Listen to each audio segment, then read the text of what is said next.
নমস্কার বন্ধুরা, আমি মনীষা আর মনীষার রান্নাঘরে তোমাদেরকে অনেক অনেক অনেক স্বাগত। আজই চলে আসলাম নতুন একটা রেসিপি। আর আজকে হবে ফুলকপি দিয়ে মাছ দিয়ে। যে শীত পড়ে গেছে আর ফুলকপি রেসিপি কিন্তু তোমরা নিত্য নতুন অনেক রেসিপি পেয়ে যাবে। আর আজকে করব ফুলকপি দিয়ে তেলাপিয়া মাছ দিয়ে। তো চলো ফুলকপিগুলো আর আলুগুলো আজকে কেটে নিই।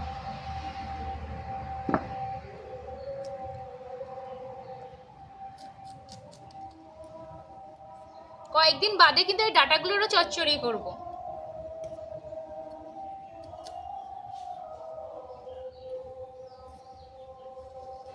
এরকম ভাবে দু টুকরো করে নিলাম।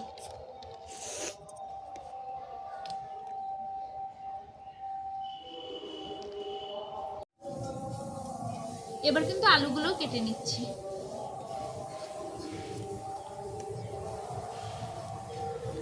দেখো আলুগুলো কিন্তু 4 ফালি করে কেটে নিলাম।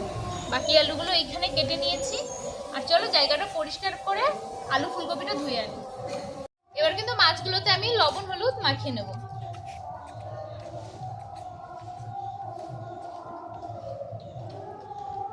ভালো করে লবণ হলুদ মাখিয়ে নিতে হবে।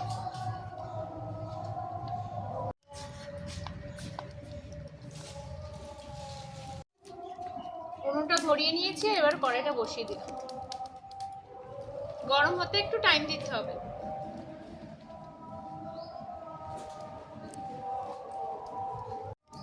কড়াইতে 3টে শুকনো লঙ্কা দিয়ে দিলাম। ভালো করে একটু গরম করে নেব।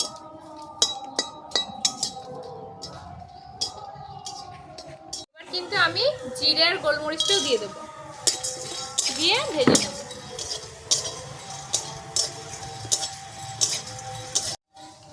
এবার ভাজা মশলাগুলো তুলে নেব।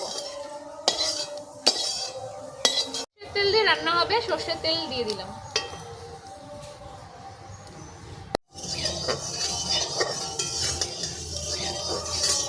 তেলটা গরম হওয়া পর্যন্ত অপেক্ষা করতে হবে।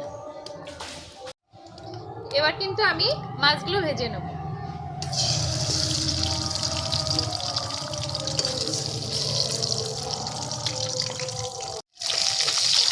এবার কিন্তু মাছগুলো আমি উল্টে দেবো।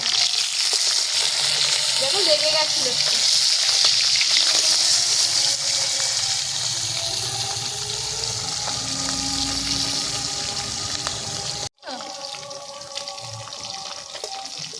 এবার কিন্তু মাছগুলো তুলে নেব।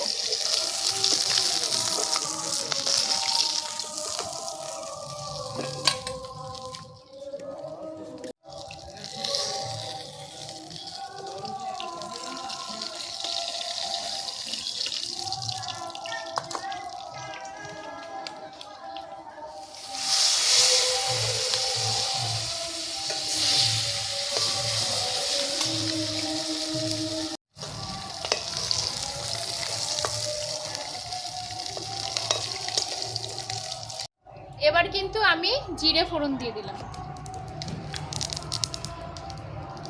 এবার দিয়ে দেবো আলু। আলু ফুলকপি একই সাথে দিয়ে দেবো।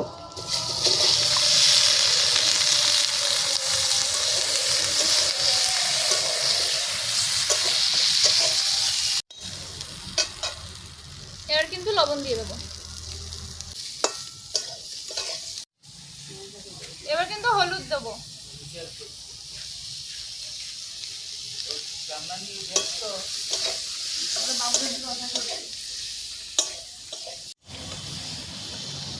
দিয়ে দেবো কাঁচা লঙ্কা।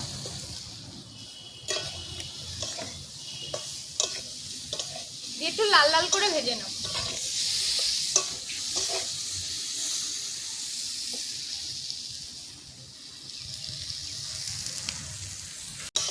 ফুলকপিগুলো কিন্তু ভালোভাবে ভেজে নিচ্ছি। প্রায় ভাজা হয়ে গেছে। আর এবার কিন্তু আমি জল দিয়ে দেবো।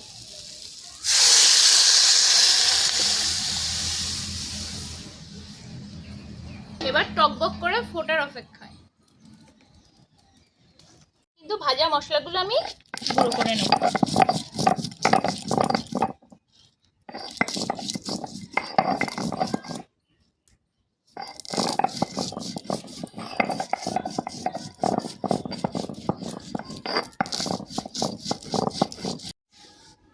মশলাটা বাটা হয়ে গেছে, এবার আমি তুলে নেব।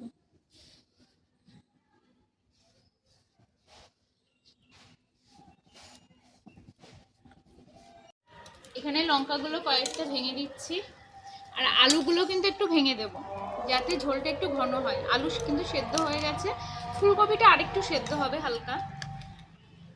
আর এখানে আলুগুলো আমি ভেঙে দিচ্ছি যাতে ঝোলটা একটু ঘন হয়। আর আরেকটু ফুটে উঠলে তারপরে আমি মাছ দিয়ে দেবো। এবার কিন্তু আমি মাছগুলো দিয়ে দেবো, ভাজা মাছগুলো দিয়ে দিলাম।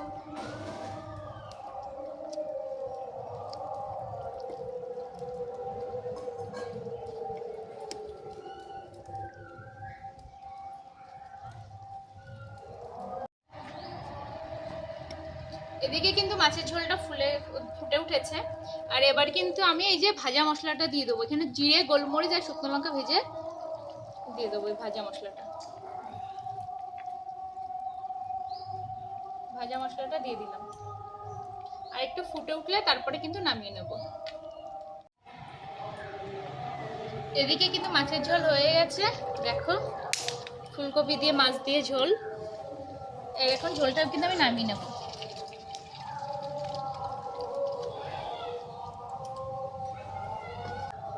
তো আজকের ফুলকপি আলুর মাছ দিয়ে রেসিপিটা কেমন লাগলো তোমরা কিন্তু অবশ্যই কমেন্টে জানিও। আর যদি ভালো লেগে থাকে প্লিজ বাড়িতে একবার অবশ্যই ট্রাই করে দেখো। তো আজকের মতন বিদায় জানাচ্ছি, আবার অন্য কোনো দিন অন্য কোনো ভিডিওর সাথে আবারও তোমাদের সাথে দেখা হবে। তো টাটা সবাইকে।